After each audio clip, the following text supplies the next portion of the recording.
देसी 5th generation fighter jet AMCA पर बड़ा अपडेट, प्रोजेक्ट से हेल हुई बाहर, अब ये कंपनियां मिलकर बनाएंगी विमान। कैसे एक नियम ने बदली 5th जनरेशन फाइटर की कहानी। नमस्कार दोस्तों, जय हिंद। आर्मी आस्ट्रा के इस वीडियो में आपका स्वागत है। MCA प्रोग्राम के तहत अगली पीढ़ी के फाइटर जेट्स को डेवलप और बनाने के लिए 3 प्राइवेट सेक्टर कंपनियों को शॉर्टलिस्ट किया गया है और अगले 3 महीनों में फाइनल विनर का फैसला किया जाएगा। मगर इस दौड़ से सरकारी कंपनी हाल बाहर हो गई है। क्या है इस अपडेट की कहानी और क्यों रेस से बाहर हुई हाल, इसकी पूरी डिटेल्स जानने के लिए वीडियो में अंत तक बने रहें और चैनल को सब्सक्राइब कर लें। भारत के बहुप्रतीक्षित 5वीं पीढ़ी के लड़ाकू विमान advanced medium combat aircraft MSA को विकसित करने और बनाने की रेस से हिंदुस्तान एरोनॉटिक्स लिमिटेड हाल बाहर हो गया है। इस दौड़ में 3 निजी कंपनियों को शॉर्टलिस्ट किया गया है। इन तीनों में से किसी एक को आमसा प्रोजेक्ट को पूरा करने की जिम्मेदारी सौंपी जाएगी। फाइनल नाम का ऐलान अगले 3 महीनों में ही कर दिया जाएगा। नए जेट में लेटेस्ट मिलिट्री टेक्नोलॉजी होंगी, जिसमें stealth features, artificial intelligence, AI का इंटीग्रेशन, लंबी दूरी तक टारगेट करने की क्षमता और बिना पायलट वाले सिस्टम के साथ मिलकर काम करने की क्षमता शामिल है। बुधवार का दिन हिंदुस्तान एरोनॉटिक्स लिमिटेड के लिए आसान नहीं रहा। ट्रेडिंग सेशन के दौरान HAL के शेयर करीब 8% तक टूट गए और दिन के निचले स्तर 4,100 रुपए तक पहुंच गए। यह गिरावट उस वक्त देखने को मिली जब बाजार में यह खबर तेजी से फैली कि HAL को भारत के सबसे महत्वाकांक्षी रक्षा प्रोजेक्ट 5वीं पीढ़ी के फाइटर जेट आमसा की रेस से बाहर कर दिया गया है। शेयर बाजार खुलते ही HAL का स्टॉक 4,220 रुपये पर ओपन हुआ था, जो पिछले बंद भाव 4,470 रुपए से काफी नीचे था। शुरुआती कुछ मिनटों में ही बिकवाली का दबाव बढ़ गया और शेयर फिसलते फिसलते दिन के लो तक पहुंच गया। निवेशकों और बाजार विश्लेषकों के बीच यह चर्चा तेज हो गई कि AMCA प्रोजेक्ट से बाहर होने की खबरें ही इस गिरावट की सबसे बड़ी वजह हैं। हालांकि इस पूरे घटनाक्रम में एक अहम बात यह भी है कि अब तक न तो रक्षा मंत्रालय, न ही DRDO या एरोनॉटिकल डेवलपमेंट एजेंसी EDA की तरफ से HAL के बाहर होने का कोई औपचारिक ऐलान किया गया है। खुद HAL ने भी साफ कहा है कि उसे इस बारे में कोई आधिकारिक सूचना नहीं मिली है। क्या है HAL का आधिकारिक stand? Advanced medium combat aircraft यानी आमसा प्रोग्राम को लेकर मीडिया में चल रही खबरों पर HAL ने अपनी बात रखी है। कंपनी का कहना है कि उसे इस संबंध में अभी तक कोई भी आधिकारिक सूचना प्राप्त नहीं हुई है। ऐसे में मौजूदा समय में इन मीडिया रिपोर्ट्स पर कोई टिप्पणी करना संभव नहीं है।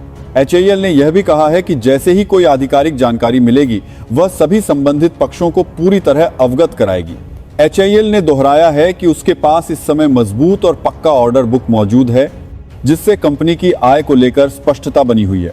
इसके साथ ही HAL का प्रोडक्शन और एग्जीक्यूशन प्लान 2032 तक मजबूत स्थिति में है। कंपनी एक साथ कई रणनीतिक प्रोजेक्ट्स पर काम कर रही है। इनमें इंडियन मल्टी रोल हेलीकॉप्टर आराशिका अंतिका आय आयाना मरजूधरा से IMRH, LCA मार्क 2 और combat air teaming system CATS जैसे अहम प्रोग्राम शामिल हैं। ये सभी प्रोजेक्ट HAL की तकनीकी क्षमता को और मजबूत करेंगे और लंबे समय में कंपनी के विकास में अहम भूमिका निभाएंगे। इन प्रोग्राम्स के सत्ताला से 2032 के बाद प्रोडक्शन में आने की उम्मीद है। यहाँ पर एक साथ कारना, इसके अलावा HAL सिविल एविएशन सेक्टर में भी अपने का मम का दायरा बढ़ा रही है। ध्रुव NG, हिंदुस्तान 228 और SJ 100 जैसे प्लेटफॉर्म्स के जरिए कंपनी भविष्य में अपनी आय बढ़ाने और स्थायी विकास सुनिश्चित करने पर काम कर रही है। HAL का कहना है कि कंपनी की आर्थिक स्थिति मजबूत है और वह लगातार बेहतर प्रदर्शन के जरिए हर साल स्थिर और टिकाऊ ग्रोथ हासिल करने के लिए पूरी तरह प्रतिबद्ध है। आखिर MCA है क्या, जिसे लेकर इतना बड़ा हंगामा? AMCA यानी advanced medium combat aircraft Bharat का 5th generation stealth fighter jet programme है। यह वही प्लेटफॉर्म है जिसे भविष्य में भारतीय वायुसेना की एयर डोमिनेंस की रीढ़ माना जा रहा है। इस प्रोजेक्ट को एरोनॉटिकल डेवलपमेंट एजेंसी लीड कर रही है, जो DRDO के तहत काम करती है। AMCA को पूरी तरह स्वदेशी डिजाइन पर तैयार किया जा रहा है, जिसमें स्टेल्थ शेपिंग, इंटरनल वेपन बे, एडवांस्ड एवियोनिक्स, सेंसर फ्यूजन और सुपर क्रूज जैसी क्षमताएं होंगी। सरल शब्दों में कहें तो यह प्रोजेक्ट भारत को उन चुनिंदा देशों की कतार में खड़ा करने वाला है जो खुद का 5th जनरेशन फाइटर बना सकते हैं। इसके अलावा आमसा की इन खूबियों से दुश्मन कांपेंगे। इसमें दुश्मन को रडार को चकमा देने वाली एडवांस स्टेल्थ तकनीक होगी, आसमान में बढ़त बनाने में सबसे आगे रहेगा, सरफेस स्ट्राइक की क्षमता, इलेक्ट्रॉनिक वॉरफेयर में भी रहेगा आगे। युद्ध के दौरान बेहद माहिर, 2.15 मैक की स्पीड, 27,000 किलो तक वजन ले जा पाएगा। ऐसा रडार और सुपर क्रूज मिसाइल से भी लैस हो सकेगा। HAL से सबको क्यों थी उम्मीद? HAL दशकों से भारत की सबसे बड़ी और सबसे भरोसेमंद एरोस्पेस कंपनी मानी जाती रही है।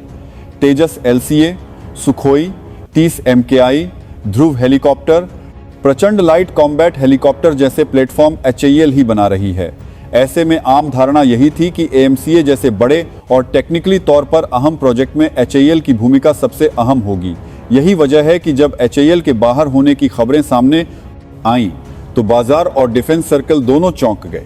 AMCA की बिडिंग प्रोसेस कैसे शुरू हुई? AMCA के लिए सरकार ने इस बार एक नया रास्ता चुना।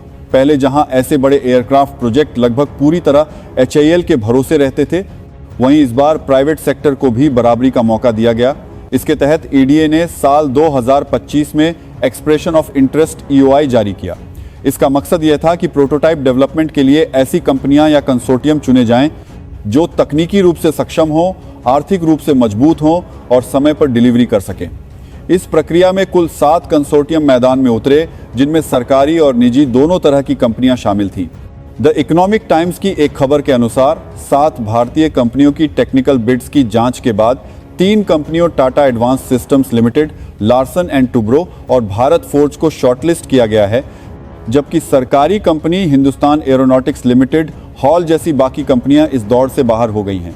शॉर्टलिस्ट की गई कंपनियां अगली पीढ़ी के जेट्स के प्रोटोटाइप बनाने के लिए डिटेल में कमर्शियल प्रपोजल जमा करेंगी, जिसके बाद 3 महीनों के अंदर फाइनल विनर का सिलेक्शन होने की उम्मीद है। बोली लगाने वालों को यह साबित करना था कि उनके पास आमसा डिजाइन को समझने की टेक्निकल क्षमता है और उनके पास डेवलपमेंट, इंजीनियरिंग, मैन्युफैक्चरिंग, इक्विपमेंट और टेस्टिंग सहित बाकी चीजों में पर्याप्त अनुभव है। इस बोली में एक क्लॉज में बड़ी बकाया ऑर्डर बुक वाली कंपनियों को भी हतोत्साहित किया गया था। हालांकि सभी प्रमुख भारतीय मैन्युफैक्चरर्स ने मेगा कॉन्ट्रैक्ट के लिए बोली लगाई थी, लेकिन shortlisting technical expertise, manufacturing capabilities, order book और फाइनेंशियल मजबूती के आधार पर की गई थी। बोली की विजेता कंपनी आडा संघ बनाएगी आमसा।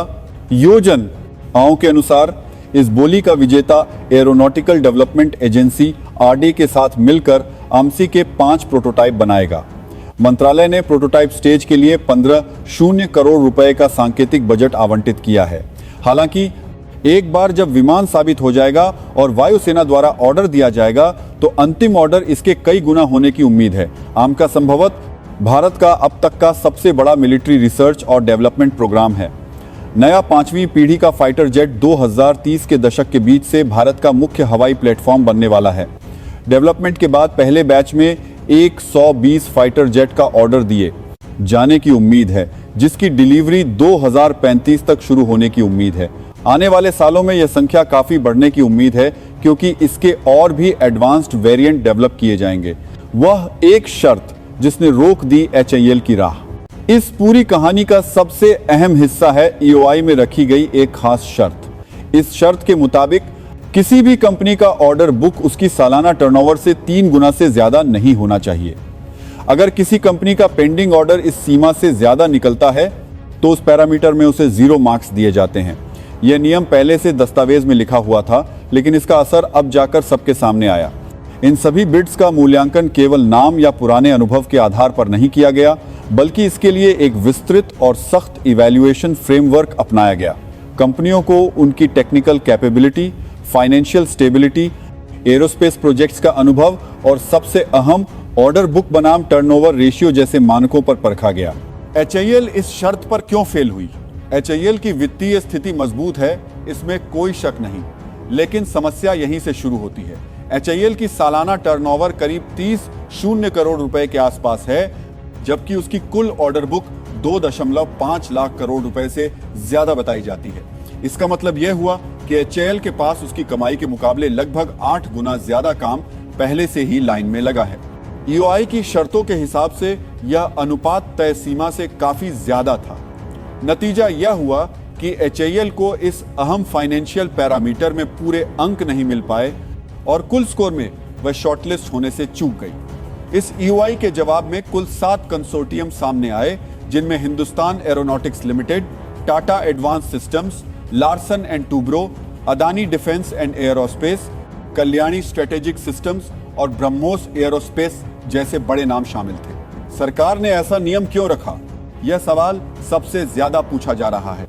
सरकार और ईडीए की सोच साफ मानी जा रही है। एएमसीए जैसे क्रिटिकल प्रोजेक्ट में देरी की कोई गुंजाइश नहीं है। एचआईएल के पास पहले से तेजस मार्क, एकय, प्रचंड, सुखोई, अपग्रेड, टीईडीबीएफ यानी twin engine tech based fighter और कई अन्य बड़े प्रोजेक्ट्स हैं। इन सबकी डिलीवरी टाइमलाइन पहले ही खिंची हुई है। सरकार नहीं चाहती थी कि ज्यादा वर्कलोड के कारण एएमसीए भी उसी रास्ते पर चला जाए, इसलिए ऐसी कंपनी को प्राथमिकता दिया जो बास के प्राथमन, याधा प्राथमन गई, जिसके पास बैलेंस्ड वर्कलोड हो और जो नए प्रोजेक्ट को पूरी फोकस के साथ आगे बढ़ा सके। क्या तेजस की देरी ने भी भूमिका निभाई? आधिकारिक तौर पर ऐसा कुछ नहीं कहा गया है, लेकिन डिफेंस सर्कल में यह चर्चा जरूर है कि तेजस मार्क एकय की डिलीवरी में हुई देरी, इंजन सप्लाई से जुड़ी समस्याएं और प्रोडक्शन स्लो होने जैसी बातें बैकग्राउंड में असर डाल सकती हैं। हालांकि यह साफ है कि मुख्य वजह वही ऑर्डर बुक बनाम टर्नओवर वाला नियम रहा, न कि कोई अचानक लिया गया फैसला। यहां एक जरूरी क्लैरिटी समझनी होगी। एचआईएल को पूरी तरह एमसीए से बाहर नहीं किया गया है। अभी बात सिर्फ प्रोटोटाइप डेवलपमेंट फेज की है, जिसकी लागत करीब 15 करोड़ रुपए से ज्यादा मानी जा रही है। भविष्य में जब प्रोटोटाइप्स के बाद 2034 तथा 2035 से एएमसीए का फुल सीरियल प्रोडक्शन शुरू होगा, तब एचआईएल की भूमिका फिर से सामने आ सकती है। एचआईएल पहले से एएमसीए के डिजाइन और स्ट्रक्चर से जुड़े कुछ कामों में शामिल रही है। प्राइवेट सेक्टर की एंट्री से क्या बदलेगा? एमसीए प्रोजेक्ट में प्राइवेट सेक्टर की बड़ी एंट्री सरकार की उस नीति को दिखाती है जिसमें डिफेंस मैन्युफैक्चरिंग को एचआईएल के मोनोपोली से बाहर निकालकर ज्यादा प्रतिस्पर्धी बनाना है। इससे एक तरफ जहां स्पीड और इनोवेशन बढ़ने की उम्मीद है, वहीं दूसरी तरफ यह भी सच है कि भारत में फाइटर जेट बनाने का सबसे ज्यादा अनुभव अभी भी एचआईएल के पास ही है। यही वजह है कि कुछ एक्सपर्ट्स इस फैसले को रिस्की भी मान रहे हैं। एमसीए की आगे की टाइमलाइन क्या है? सूत्रों के मुताबिक एमसीए के लिए 3 कंसोर्टियम को शॉर्टलिस्ट किया गया है। इनमें टाटा एडवांस सिस्टम्स एक स्वतंत्र दावेदार के तौर पर सामने आई, जबकि लार्सन एंड टूब्रो ने भारत इलेक्ट्रॉनिक्स लिमिटेड के साथ मिलकर जगह बनाई। तीसरा शॉर्टलिस्टेड समूह कल्याणी स्ट्रेटेजिक सिस्टम्स के नेतृत्व में बना कंसोर्टियम था, जिसमें बीएमएल और दाता पैटर्न्स शामिल थे। मौजूदा योजना के मुताबिक शॉर्टलिस्ट किए गए कंसोर्टियम को जल्द ही अप्रैल 2026 तक आरएफपी जारी किया जाएगा। इसके बाद फाइनल सिलेक्शन जुलाई 2026 में होगा और 5 प्रोटोटाइप बनाए जाएंगे। पहला प्रोटोटाइप 2028 या 29 के आसपास रोल आउट हो सकता है, जबकि पहली उड़ान 2029 में देखने को मिल सकती है। इंडक्शन का लक्ष्य 2035 के आसपास रखा गया है। हेल और एएमसीए डिस्क्वालिफिकेशन को लेकर आपकी क्या राय है? कमेंट करके जरूर बताएं, और वीडियो पसंद आई जो तो लाइक और शेयर करें, साथ में चैनल को सब्सक्राइब करके बेल आइकॉन दबा दें ताकि भारत के रक्षा क्षेत्र से जुड़े नए अपडेट्स आपको मिलते रहें। मिलेंगे नए वीडियो में। जय हिंद, जय भारत, भारत माता की जय।